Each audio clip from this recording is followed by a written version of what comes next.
Le comité international olympique ouvre la porte au retour des athlètes russes à la compétition. Une porte entrouverte qui ne leur donne pas encore accès aux Jeux de Paris 2024. On va y venir. En tout cas, hier soir, dans le cadre d'une réunion du comité international olympique, le président de ce CIO, Thomas Bach, a détaillé quelles seraient les modalités d'une réintégration des athlètes russes et biélorusses. Athletes with a Russian or a Belarusian passport must compete only as individual neutral athletes. Athletes who actively support the war cannot compete. Athletes who are contracted to the Russian or Belarusian military or national security agencies cannot compete. Pour ça, Jean-Baptiste Guégan, consultant et enseignant en géopolitique du sport à l'école MBA ESG, vous avez également publié un atlas géopolitique du sport chez Autrement. C'est un premier pas là vers l'admission des Russes et des Biélorusses au JO de Paris. Un premier pas surtout pour qu'ils n'y soient pas. C'est-à-dire que l'idée, c'est de temporiser au maximum. C'est une absence littéralement de décision qui permet de gagner du temps. L'idée, c'est d'éviter que les athlètes russes soient présents finalement dans les protocoles de sélection. Et donc on en est un minimum. Vous avez vu aussi qu'ils expliquaient que les athlètes ne pourraient pas être présents en équipe. Donc déjà sur tous les sports collectifs, ils seront absents. Ça fait déjà beaucoup moins de Russes en lice. Et donc après, il suffit de laisser le temps passer. Et à terme, l'idée c'est d'en avoir soit le moins possible, soit de ne pas les avoir du tout. Ah, oui, si je comprends bien, le CIO a choisi de ne pas choisir. Alors cette annonce hier n'a pas fait que des heureux. C'est un jour de honte pour le comité international olympique, dit-on à Varsovie. Que s'est-il passé de positif du côté de la Russie pour que ces sportifs participent à des compétitions? C'est ce qu'on demande en Pologne. C'est une gifle aux sportifs ukrainiens, dit la ministre allemande des Sports. En la matière, le CIO fait ce qu'il veut? Alors le CIO fait ce qu'il veut, d'autant qu'il y a un principe qui régit finalement les jeux et le monde sportif, c'est l'apolitisme. Donc normalement, il est complètement séparé du politique et des relations internationales. Or, on sait tous que c'est un mythe depuis les origines. Le CIO donc ne tranche pas aussi pour ça, sauf qu'il a pris une décision au moment du déclenchement de la guerre en Ukraine, c'est littéralement de sanctionner les athlètes et sportifs russes et biélorusses. Les seuls à s'être montrés satisfaits finalement, ce sont les Ukrainiens, qui se réjouissent en fait que les Russes et Biélorusses n'aient pas été intégrés dès hier. Il faut aussi reconnaître que Thomas Bach a donné ces détails, vous les évoquiez, les athlètes russes et biélorusses devront montrer patte blanche, couper le cordon avec Moscou pour pouvoir participer. On y croit ou pas? Alors on peut y croire, surtout l'idée c'est de mettre suffisamment de conditions pour que ce soit difficile à remplir. Là par exemple les protocoles dopage.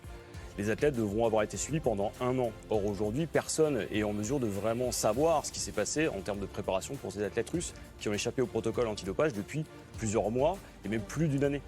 Donc derrière, l'idée c'est de mettre en place toutes les conditions pour éviter qu'ils soient présents sans avoir à le dire. C'est aussi pour ça que les Ukrainiens finalement vont se satisfaire de cette décision et que les autres appellent au scandale, ils attendaient une décision claire et stricte. Mais il ne fallait pas l'attendre de la part du CIO. Il ne fallait pas l'attendre du CIO. La République tchèque, nous ne devons pas fermer les yeux face à la réalité. Le sport russe est sous contrôle du Kremlin. C'est important ce qu'on dit du côté des Tchèques. Les athlètes russes, est-ce qu'ils peuvent vraiment s'émanciper de Moscou? Pas du tout. Vous êtes dans un régime autoritaire et on l'a déjà vu. À partir du moment où vous avez un athlète russe, il sera sous influence. Soit il sera récupéré avant, pendant ou après. De toute façon, tout athlète russe présent à Paris, mais dans une manifestation sportive, sera le visage de la Russie. À partir de ce moment-là, vous allez servir les intérêts de la propagande russe. Donc, la décision après, c'est pas moi qui la prends. Mais quand est-ce qu'on saura si les Russes et Biélorusses, n'oublions pas les Biélorusses, pourront ou non participer aux Jeux de Paris en 2024? Ça, c'est la grande question. Tout le monde se la pose. Tout le monde attend une déclaration finalement plus ferme du CIO. Il est probable qu'elle n'arrive pas. Il est surtout en train de se dégager finalement de ses responsabilités en laissant chaque fédération internationale prendre position. On l'a vu avec l'escrime, on l'a vu avec l'athlétisme. En escrime, je le rappelle pour nos téléspectateurs, ils ont été réintégrés, ce qui a provoqué une levée de bouclier à la fédération d'influence russe. Et du côté de l'athlétisme, c'est la position inverse, c'est-à-dire pas de Russes. Ouais. Donc on n'est pas à l'abri d'une décision... Qui ne sera pas générale. Exactement. Elle ne sera pas générale. Et donc là, vous avez un CIO qui n'assume pas complètement ses responsabilités. Mais ça vous agace? Alors, non, mais on sent bien que ça vous agace, ça agace parce qu'à un moment donné, l'apolitisme, il sert aussi les intérêts des régimes autoritaires. Ce CIO-là, il peut être un facteur de transformation. Il peut être finalement le héros d'une autre forme d'organisation internationale.